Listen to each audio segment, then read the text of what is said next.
The dream of owning a home has always seemed like an impossible one to a lot of people, but a new program in West Palm Beach is putting home ownership within the reach of many of those who thought it would never happen. Candace Stevens is just settling into her new Coleman Park home. After years of renting, she's beyond excited about the move. It's just a joy to be able to own my own home. It's a dream come true. Joseph Leo, a Haitian immigrant whose home is on the next block, is pretty ecstatic too. And his daughter Stracy's especially happy about having her very own room away from her little sisters, where she says she'll finally have peace and quiet. Both houses used to be decrepit eyesores before being cleaned up and renovated.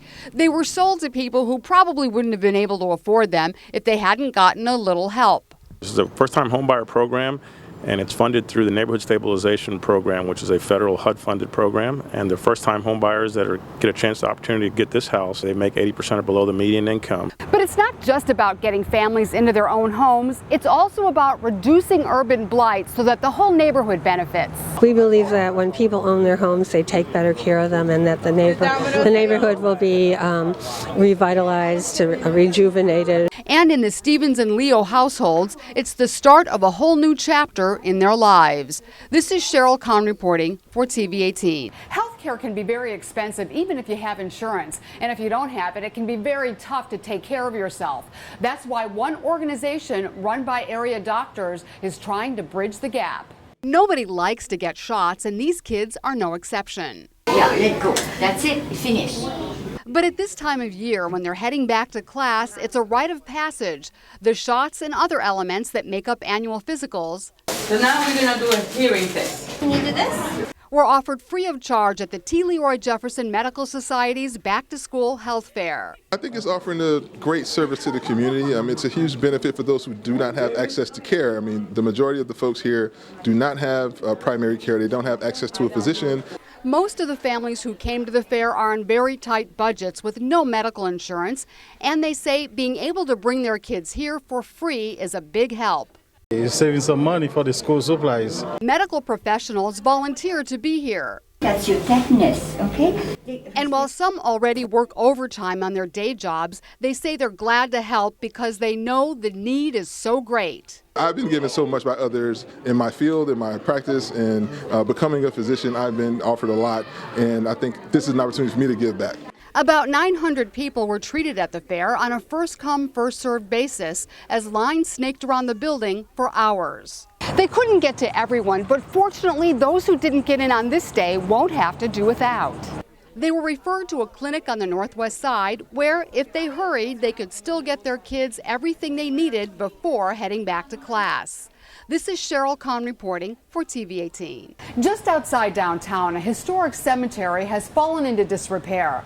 The city started to fix it up with the help of volunteers, and what they've uncovered so far is simply amazing.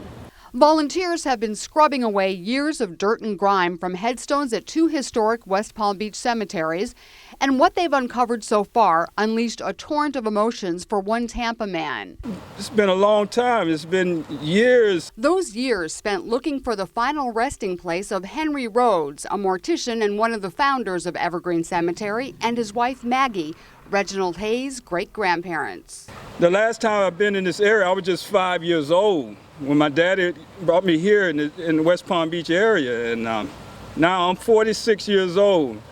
And now I'm able to find everything now. And it's all coming to me now. And it's very humbling and very emotional right now. Now that city workers and volunteers are starting to restore Evergreen, Reginald plans to be right there with them. Just make it look good. That's all. Just look there and let it. Okay. He'll be doing all that with the help of groundskeepers like David Burney, who also has a personal interest in the project. David's mom, who was murdered when he was a toddler, is buried here alongside the great-grandmother who wound up raising him. You meditate, you walk, and you think about things, that could have been, because I haven't had my mother in my life at all from 1966 to today. David says he finds some comfort in knowing he can keep an eye on their graves, and he hopes to help Reginald find that same sense of well-being. So what do you think it does for you to be able to be here? It's a peace of mind. This is Sheryl Kahn reporting for TV 18. Victims of domestic violence often feel helpless with nowhere to turn. They may be afraid for themselves and their children. That's why one local women's organization is saying enough is enough. They're the Jamaicans of the Palm Beaches, former islanders and their friends who participate in service projects in the community. But some are also victims of domestic violence or know women who are, and that's what prompted them to start this annual event 5 years ago. When that family, White, in Riviera Beach was killed 5 years ago, the husband shot the wife and 5 of the children, 1 survived. That got to us, plus it's somebody I knew as well. Since that time, the violence has not stopped, and it continues to be all too close to home. It's a long, drawn-out story, but I'm a victim of domestic violence. I'm a survivor. The latest tragedy, the murder of the daughter and sister of 2 members of the group. Just days after the body of 26-year-old Princess Tiffany Hosang was found, her relatives bravely attended the rally. Every year we continue to see this happening. And while police have not confirmed that her death was the result of domestic violence, some of those close to her suspect it. They are, of course, devastated and terrified. Very scary, very frightening, and we just figured that there's more we need to do. Many who've survived abuse at the hands of a loved one say they may never feel completely safe, but they do feel they have a better chance at life now that they've left their abusers, and have this advice for those who may be too afraid to break free. Get out, get to safe space, don't contact, stay away, don't go back. If they say, I'm sorry, it'll never happen again, don't believe them. This is Sheryl Kahn reporting for TV 18. His real name is Tony Dagger, but most people know him as Farmer Tone. Tony has the makings of a master showman. This is a papaya. But he's also a master gardener, specializing in organic fruits, vegetables, and herbs. He got into it after medical issues led Tony to research ways to cut out pesticides from the food he eats. Convinced that going organic improved his health, Farmer Tone set out to spread the word. When you grow it yourself, you know where you get your soil from. You know where the seeds are coming from. Tony teaches organic gardening during both private lessons and workshops like this one held at the Palm Beach Zoo. How about chemical fertilizers? Is it good for you? No. Why? Because they're a little poisonous. Oh my God, that's correct. So we are putting so much poison in our food now. He says becoming organic gardeners will not only help people clean up their diets, it will also encourage them to take a break from their computers and cell phones. I bring the kids to be connected to the earth. I want to get them back into fresh air, nature.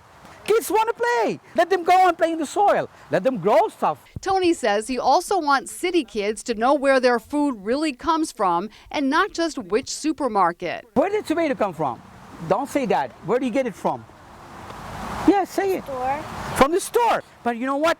The tomato comes from a plant. They may not remember everything he tells them, but Tony hopes that even in the short time he spends with them, he's sowing the seeds for the next generation of organic farmers.